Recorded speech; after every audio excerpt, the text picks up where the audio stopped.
Hello, welcome back into another episode of the Speak Aloud podcast. This is our second one from the road. So I had the one we posted last week before. We talked through a lot of things on that podcast, but I did it from the road, and I told all of you that we're working on being consistent with the podcast. It's something that I really enjoy doing. I love teaching. I love seeing businesses take nuggets and implement them to grow.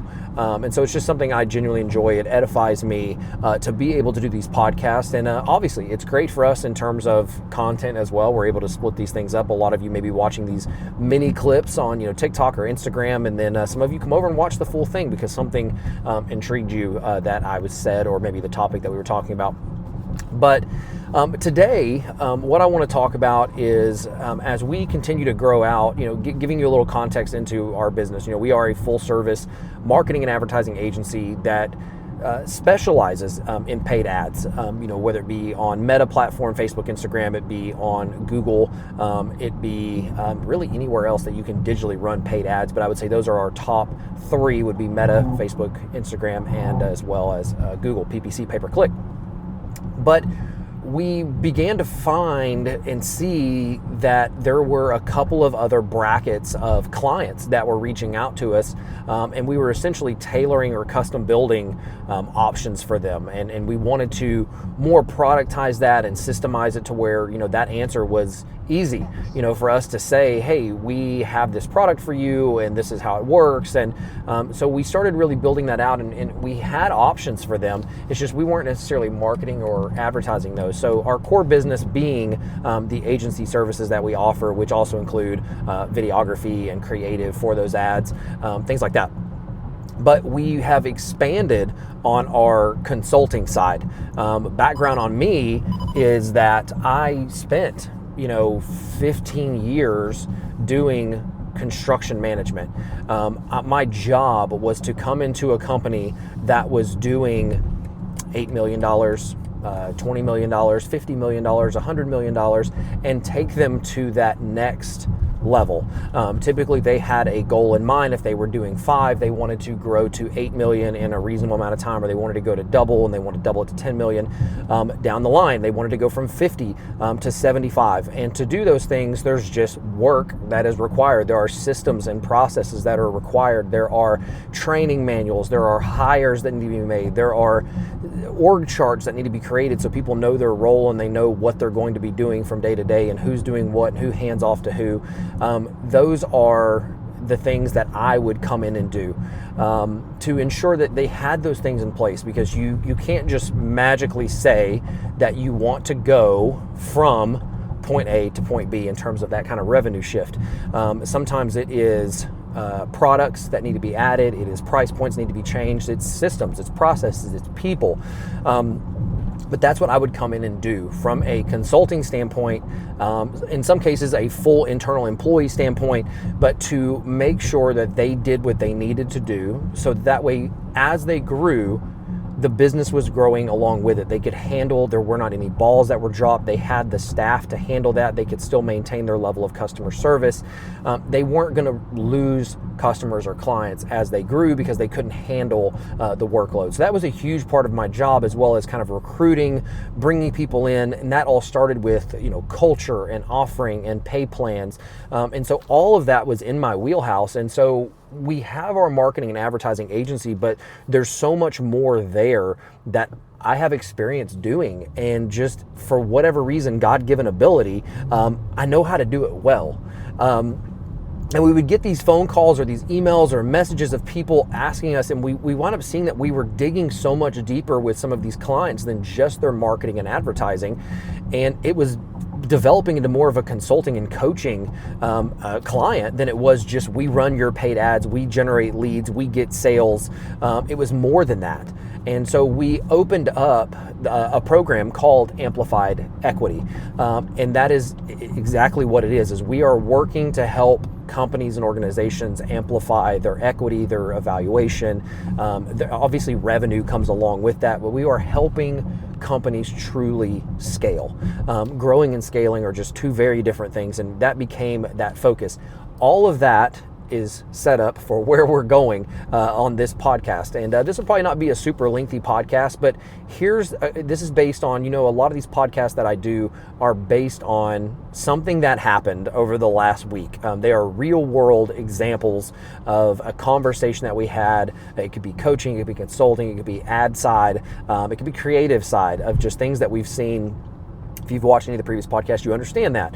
So this particular podcast is based on a conversation we had with a home services company. They do about $20 million a year. They are wanting to grow.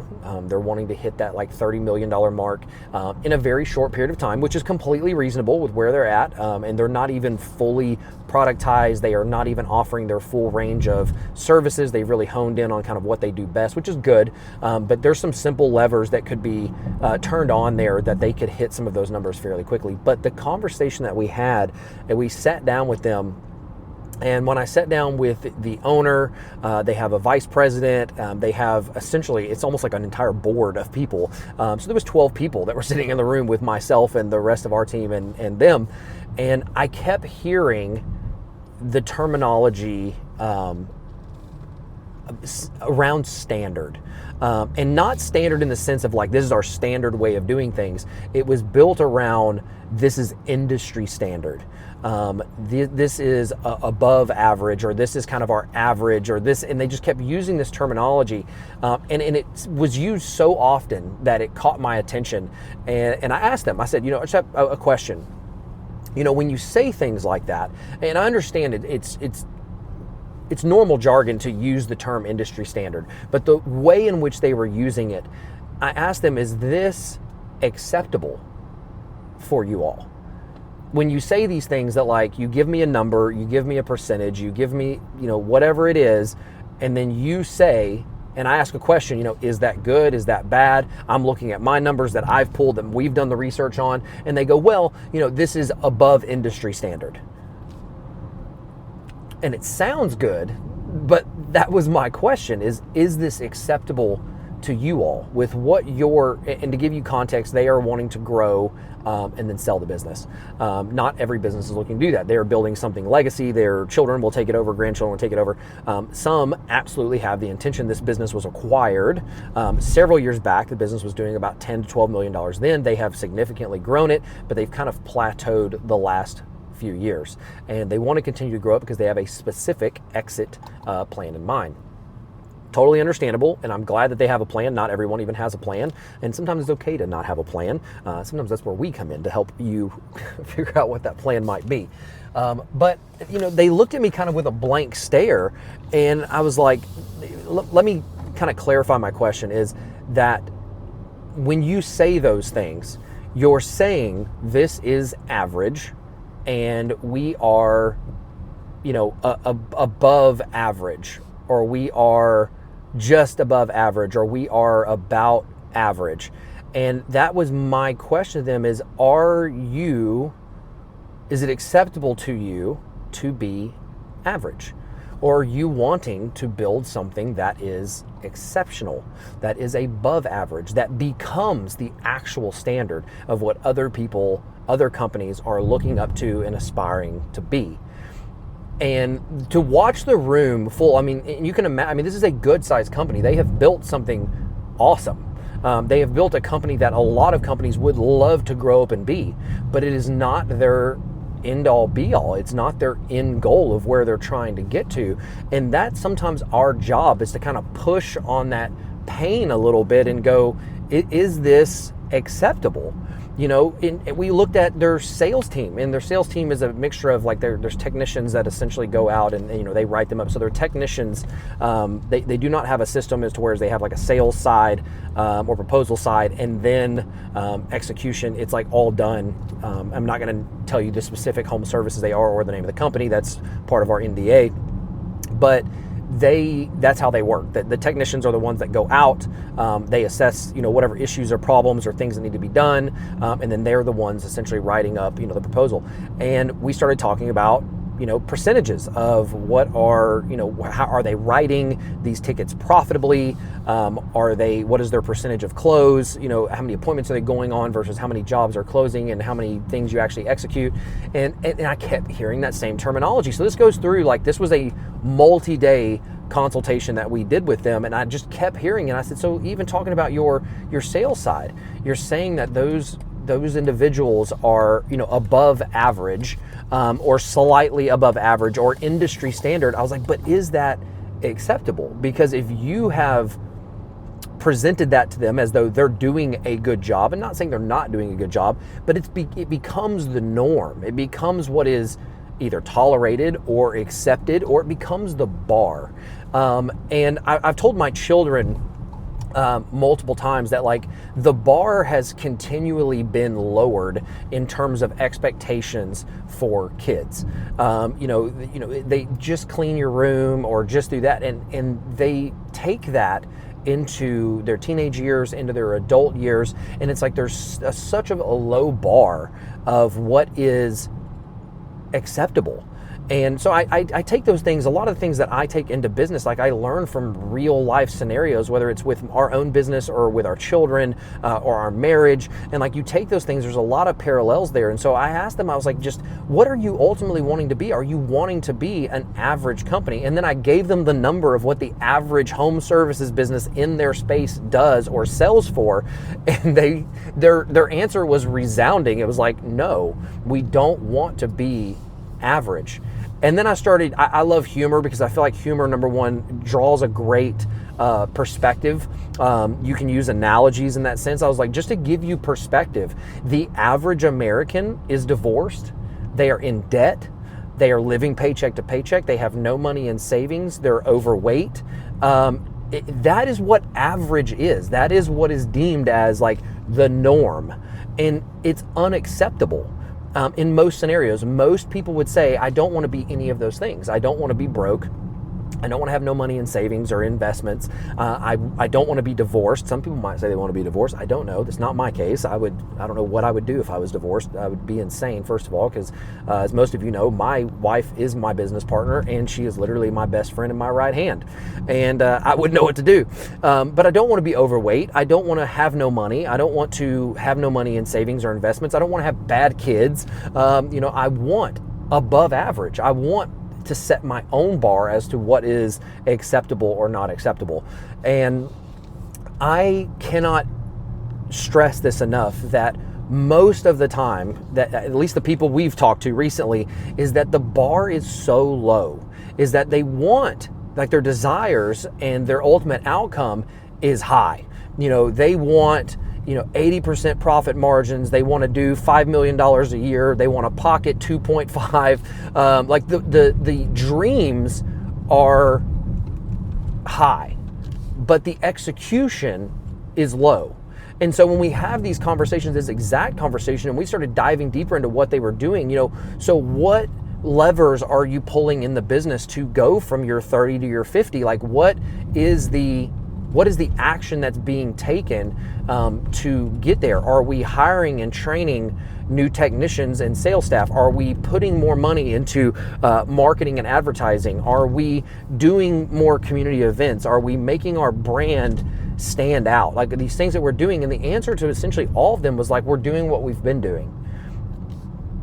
And my remark was that's what got you. And don't get me wrong, they're thinking about it initially the right way, and how most people would think about it is I did X to go from this number to this number. So if I just keep doing that, then I will go to the next number. That is not almost ever the case. Whatever work was required to take you from point A to point B will not be the same work that will take you from point B to C, because there are more things required. You did what was necessary to maybe hit that first goal, which for them was that 10 to 12 to get up to 30 million. But to go to 50 is adding, everyone can do math, that's adding additional $20 million in revenue. And what they're wanting to do is a very short window. There's more work that is required in that run than what it took you to go from 12 or 15 to 30. Don't get me wrong, that was a lot of work, but they also did that over like 8 years, almost 10 years. So that's the difference, is like, and I started having this talk with them, and I'm talking to high level individuals. These people are incredibly intelligent and have, again, built an incredible business and have done what a lot of people have not been able to do, but they're wanting to do something extremely extraordinary. They're wanting to add $20 million in revenue over a very short period of time. That is not industry standard. That is not average or slightly above average. That's knocking it out of the freaking park on a very consistent basis and going above and beyond what is normal and what is required and what is acceptable. So that is essentially my message for you today, is that if you have extraordinary goals and dreams, that dreams require a plan. Dreams require, and a very thought out plan, like a detailed plan. Like, I'm going to draw this whole thing out and decide, what am I going to do today and tomorrow and every day after that and every week after that and every month? What are the checks and balances? What is the game plan to take us from here to there? And they have some of that, but then they don't have it all systematized and laid out in a plan to go, we're going to hire here, we're going to train here, we're going to hit this benchmark, we're going to hit this deadline, we're going to do it all in this time frame, and then we move on to roll out the B side or phase 2 of this plan. They didn't have that all mapped out, and that's essentially what we're coming in, or potentially coming in, to try to do for them. And that was the word that I left with them, is like extraordinary, like above and beyond. Not normal, like bordering, some people might call you insane, and that is okay, because the people who are calling you insane will not take a company from 30 million to 50 million. They're not going to do it.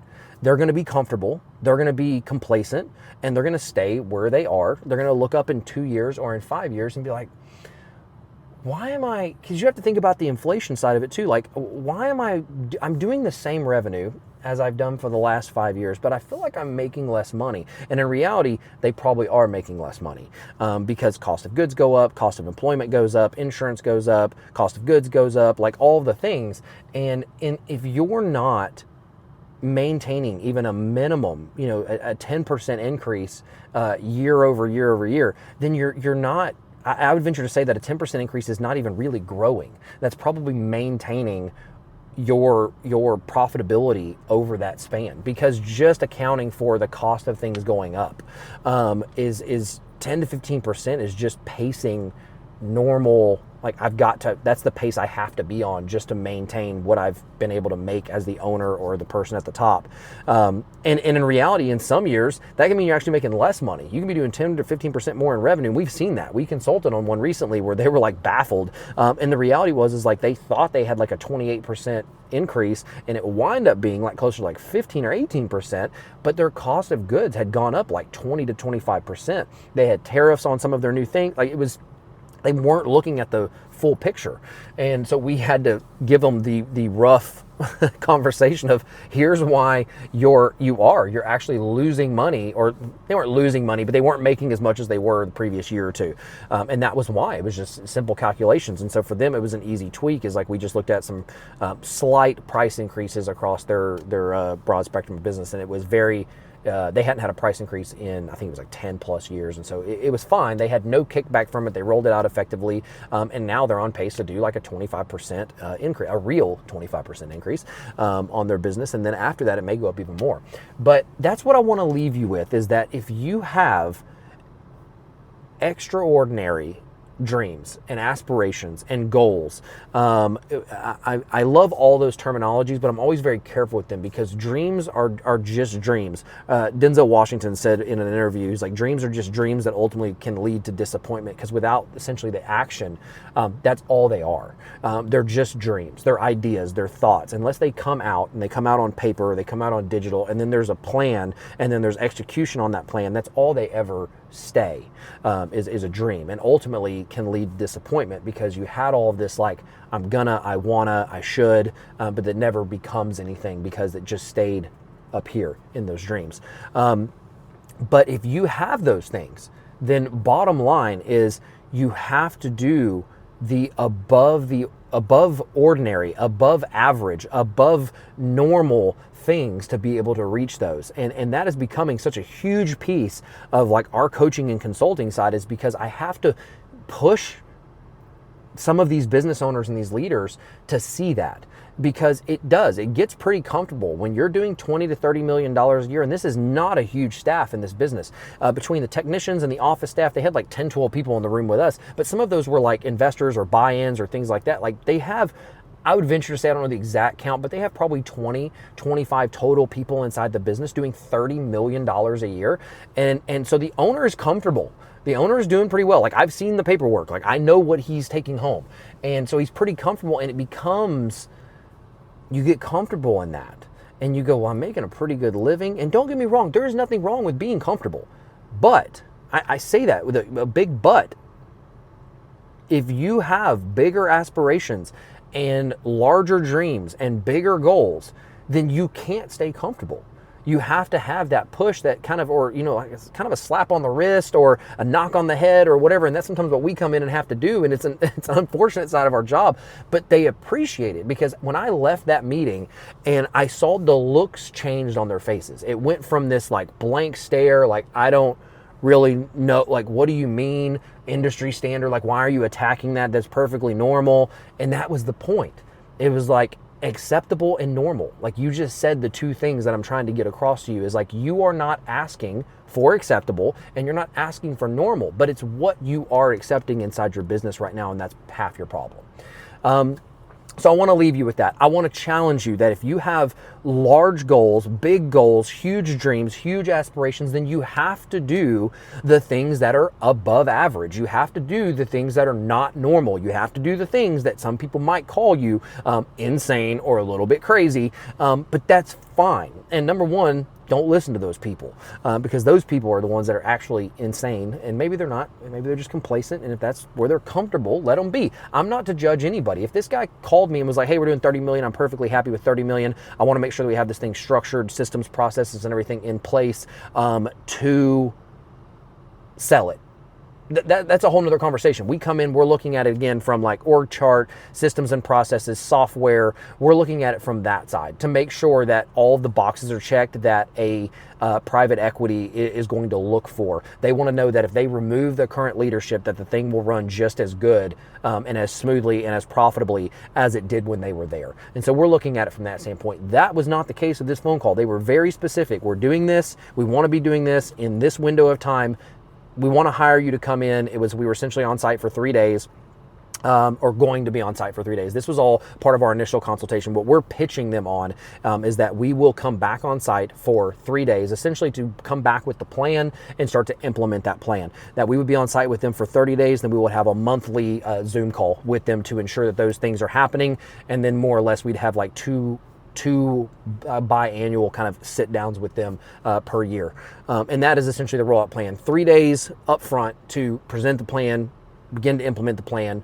Then we would have monthly kind of check-ins with very specific key people, whether it's sales, marketing, operations, production. We would have all these meetings kind of spread out on these monthly Zoom calls, and then we'd come in twice a year, just kind of be boots on the ground, full day, maybe 2 days. That is their plan. That is what we are presenting them with right now. I have a good feeling about it. I think that they understand where we're coming from, and after seeing their faces of what they took from that initial meeting, is I think some light bulbs went off, which is what we're usually looking for. We're hoping, so this is the entire job of like a coach or a consultant, is like to look at it from a different perspective, someone from the outside that is not looking at it the same way. I am not defensive. Person from your accounting department is going to defend accounting. Person from sales is going to maybe defend sales. The owner is going to kind of try to defend it all. We're coming in and we're picking that thing apart. And I have no bias to accounting or sales. Like, I will blame the problem on what the problem actually is, and then we're going to fix those things. And usually it's a combination of all of them. Very rarely do you see that like this side is just killing it and this side is the problem. Usually there's pieces and elements. Sometimes it's heavy on, say, sales or marketing or accounting or whatever, but there's always a mixture in most cases. But I hope that's encouraging to you. Like, I want that to be encouraging. I want to leave you with that, is like, if you have these huge aspirations aspirations and big goals and huge dreams, and you want to sail your business at some point, or you're wanting to scale it and it become a legacy business that your children can come work in, or you want to hire more people in your town, or you want to do more givebacks, then the bottom line is you have to do things that aren't normal. You have to do things that are extraordinary. You have to do things that are above average. So stop using the measuring stick of like, well, it's normal to kind of, 8 to 5. It might require more.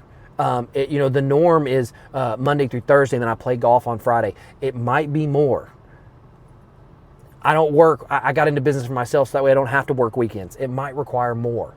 If you have these big goals, if you have these big dreams, it might take you doing more than what is acceptable, because it starts with you. It 100% starts with you at the top. That if you don't make the decision to be extraordinary and to go above and beyond and to do things that are beyond average, then that's what you're feeding back to the entire team.